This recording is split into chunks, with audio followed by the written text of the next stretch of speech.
Avodah Zarah Daf Samech Gimel. La Gemara raconte que certaines personnes avaient l'habitude de demander à des pauvres de leur cueillir des fruits pendant la Shemitah, en leur promettant de leur rendre ces mêmes fruits-là un an plus tard. Donc les pauvres allaient pendant la Shemitah, allaient cueillir ces fruits-là du Esker, les donner à ces gens-là, et puis un an plus tard, ils recevaient ces mêmes fruits-là en tant que, a priori, en tant que remboursement que payent sur les fruits qu'ils leur ont donnés pendant la Shemitah. Rabbi Yochanan a dit, ils ont raison, il n'y a pas de problème. On ne doit pas craindre ici de dire que les fruits qui ont été donnés pendant la 8e année sont considérés comme un échange des fruits de la 7e, et que donc, ils ont la Kedusha, puisque c'est un échange, donc ils ont eux-mêmes la Kedusha des fruits de la Shemitah. Or, des fruits qui ont la Kedusha de Shemitah, il faut les terminer jusqu'à un certain délai, et que la 8e année déjà le délai est passé. On craint pas ça, puisque au moment où ils ont reçu au moment où ils payent pendant la 8e année les fruits de la 7e, les fruits de la 7e ne sont déjà plus là, donc c'est pas considéré comme un remboursement, c'est pas un échange, ces fruits-là sont permis. De même, dit Rabbi Yochanan, à propos de Etnan, c'est permis. C'est-à-dire, la Gemara s'explique, il y a deux cas. Donc, le cas classique que la Torah dit de Etnan qui est interdit, c'est le cas où un homme fait une affaire avec une femme et il lui donne en salaire un agneau. Cet agneau-là est pasoul le korban. On ne peut pas le sacrifier en tant que korban. D'ailleurs, les Mefarshim m'explique que la Torah dit sur deux choses qui sont absolument les korban dans le même pasouk.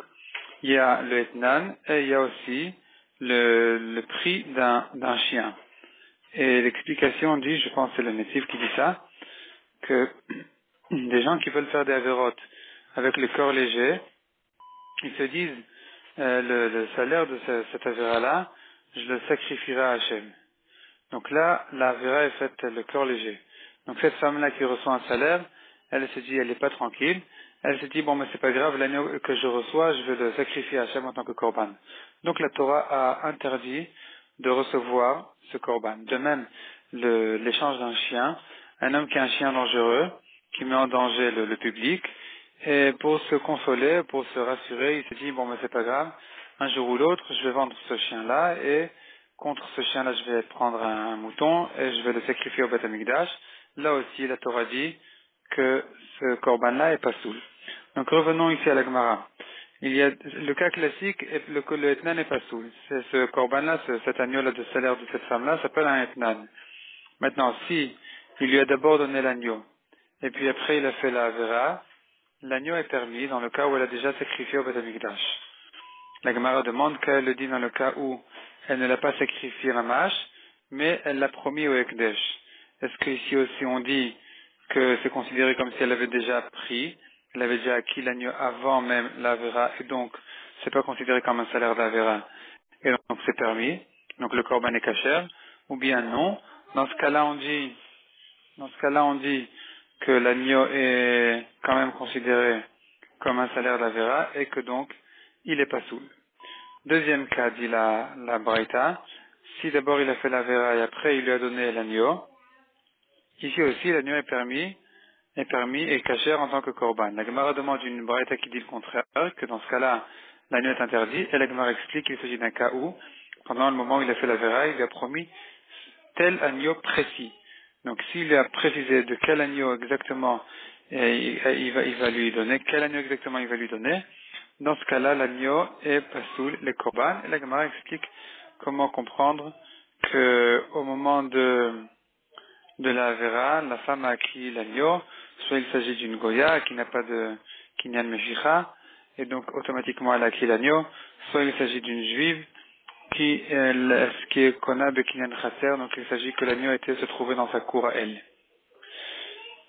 Bon, revenons maintenant à l'histoire des gens de Rabbi Yannai, qui avaient l'habitude donc de donner à la 8e année des fruits en échange, en tant que remboursement en quelque sorte, des fruits qu'ils recevaient du Hefker pendant la 7e année. Et Rabbi Yochanan a confirmé que c'est comme ça la halakha, c'est possible, c'est permis. Alors Jéchat pose une question sur Rabbi Yannai. Nous avons une braïta qui dit, celui qui dit à ses ouvriers, il leur donne une pièce, il leur dit allez manger avec cet argent-là, allez vous acheter à manger, il ne doit rien craindre. Il n'a pas à craindre qu'ils vont s'acheter de la nourriture pas cachère. Tandis que s'il leur dit allez manger, buvez, et je viendrai rembourser ce que vous avez acheté, ici il doit craindre qu'il est en train de payer de la nourriture pas cachère s'ils se sont servis de la nourriture interdite. Donc ici on voit que le remboursement est considéré comme un échange de Issour. On considère que cet homme-là qui vient rembourser la dette, il n'est pas en train de rembourser une dette, mais il est en réalité en train de payer mamash du Issour. Donc comment comprendre que ces gens de la 8e année donnaient des fruits, alors que ça devrait être considéré comme s'il était en train non pas de payer une dette, mais d'échanger les fruits, vraiment de rembourser les fruits de la 7e. Or, la 8e année venue, les fruits de la 7e sont déjà interdits. Donc, c'est une objection sur ce minag-là. La Gemara donne 3 réponses. Première réponse, dit Rav Chizda, il s'agit de l'épicier chez qui il a l'habitude d'acheter à crédit. Et donc, dès qu'il vient chez lui acheter, automatiquement, il s'engage à payer, à rembourser. Quand ses ouvriers viennent aussi chez son épicier pour se servir de la nourriture, automatiquement, le patron s'engage à rembourser leur dette. Donc, c'est effectivement, dans ce cas-là, considéré comme un vrai remboursement. La Gemara repousse cette réponse en disant que de toutes les manières, n'importe quel achat à crédit est considéré comme un engagement de la part du client, et donc dans tous les cas, ça devrait être considéré comme un remboursement. Il n'y a pas de différence à faire entre s'il a l'habitude d'acheter sur le crédit ou pas.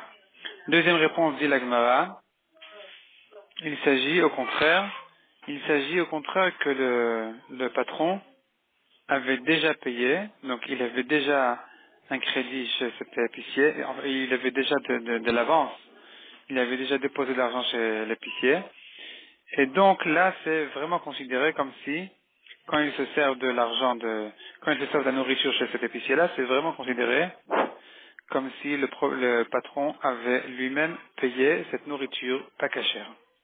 Tandis que dans le cas de Rabbi Hanai, au moment où les pauvres ont donné les fruits de la Shemitah, ils n'avaient pas d'avance. Donc les riches n'avaient encore rien donné aux pauvres, en échange de ces fruits-là de la 7e.